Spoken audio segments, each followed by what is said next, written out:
السلام علیکم ورحمۃ اللہ وبرکاتہ۔ شب برات کے بارے میں ایک بات میری خوب اچھے طریقے سے سمجھ لیجئے گا۔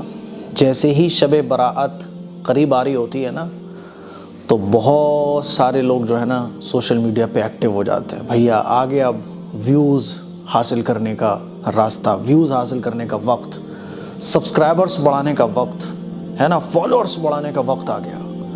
اب شب برات کے موقع پر کوئی آپ کو بتائے گا بیری کے پتوں سے نہاؤ، کوئی آپ کو بتائے گا کہ شب برات کو مغرب کی نماز کے بعد اتنی رکعت نفل پڑھ لو، کوئی آپ کو بتائے گا شب برات کی رات کو یہ عمل کر لو، یہ ہو جائے گا، اور کوئی کہے گا کہ شب برات کی کوئی حقیقت ہی نہیں ہے، کوئی کہے گا کہ شب برات تو اتنی زبردست والی رات ہے کہ پوری رات تمہیں جاگنا ہے نا۔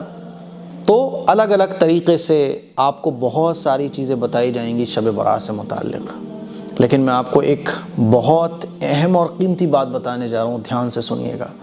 شب برات ایک فضیلت والی رات ہے جس میں اللہ تعالیٰ بندے کے گناہوں کو معاف فرماتا ہے۔ شب برات ایک ایسی رات ہے جس میں اللہ تعالیٰ سمندر کے جھاگوں کے برابر بھی اگر ہمارے گناہ ہو نا، اس رات کو جو اللہ سے مغفرت مانگے اللہ تعالیٰ اس کے اتنے گناہوں کو بھی معاف فرما دیتا ہے۔ شب برات یعنی گناہوں سے بری ہونے کی رات، شب برات اللہ سے معافی حاصل کرنے کی رات، گناہوں سے پاک صاف ہونے کی رات۔ یہ رات اللہ سے دعا مانگنے کی ہے، اللہ کے سامنے عبادت کرنے کی، اللہ کے سامنے جھولی پھیلانے کی ہے۔ میرے عزیز بھائیوں، یہ رات عبادت کی ہے۔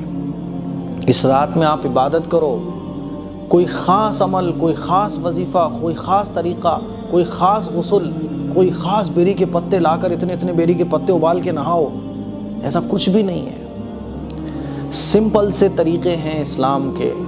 رسول اللہ صلی اللہ علیہ وسلم نے بہت آسان طریقے ہم لوگوں کو سکھائے ہیں، لیکن افسوس کی بات ہے کہ ہم ان طریقوں کو جانتے نہیں، اور اس طرح کی جو ویڈیوز ہوتی ہیں، بیری کے پتوں سے نہاؤ، یہ عمل کر لو، وہ عمل کر لو، چھت پہ کھڑے ہو کے ایسے کر لو، وہ کر لو، ملین آف ویوز ایسی ویڈیوز پہ ہوتے ہیں، اور قرآن و حدیث کی صحیح بات بتانے والی ویڈیوز پر نہ کے برابر ویوز ہوتے ہیں۔ اسی لیے میں آپ لوگوں کو شب برات آنے سے پہلے بتا رہا ہوں۔ لوگ پوچھتے ہیں نا کہ بھئی کیا عمل کریں، اس رات کی کوئی خاص عبادت؟ تو آپ اچھے طریقے سے خوب سمجھ لو، کوئی بھی خاص عبادت اس رات کی نہیں ہے۔ یہ عبادت کی رات ہے۔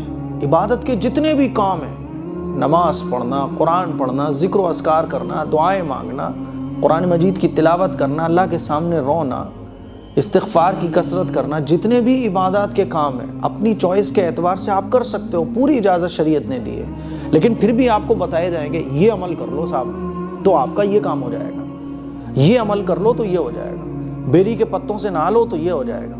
تو جو کام کرنے کے ہیں ان کو ہم نہیں کر پاتے ہیں، اور جو کام نہیں کرنے کے اسی میں ہل کے رہتے ہیں۔ اچھا یہ وظیفہ تھا، 7 بیری کے پتے ایسے لینا ہے، ایسے پانی میں ڈالنے ہیں، پھر ایسے نہانا ہے۔ اچھا یہ رات کو کرنے کا عمل بتایا تھا رات کے 2 بجے، اچھا ایسے وظیفہ کرنا ہے۔ تو جو رات مغفرت والی ہے وہ ہماری وظیفوں والی بن جاتی ہے۔ اللہ کو راضی کرنے کی فکر ہونا چاہیے تھی، ہم عمل کرنے، عمل ہمارے اچھے سے ہو جائیں، سارے وظیفے وہ یوٹیوب پہ دیکھے تھے وہ اچھے سے ہم کر لیں، اس میں ہی ہمارا ٹائم گزر جاتا ہے۔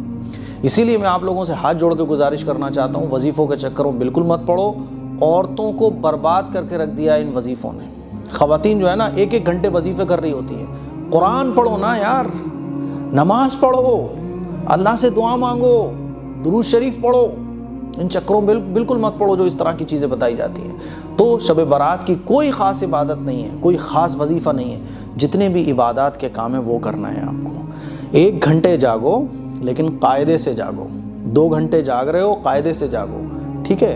ایسا نہ ہو کہ پوری رات آپ جاگ رہے ہو، اس میں عبادت جوڑو تو آدھے گھنٹے بھی نہیں ہے، اور گناہ جوڑو تو 4-4 گھنٹے ہیں۔ تو میری آپ لوگوں سے گزارشات تھیں کچھ۔ اس کلپ کو شب برات کے آنے سے پہلے ہر ایک تک پہنچائیے تاکہ یہ صحیح بات لوگوں کو پہنچ سکے۔ السلام علیکم ورحمۃ اللہ وبرکاتہ۔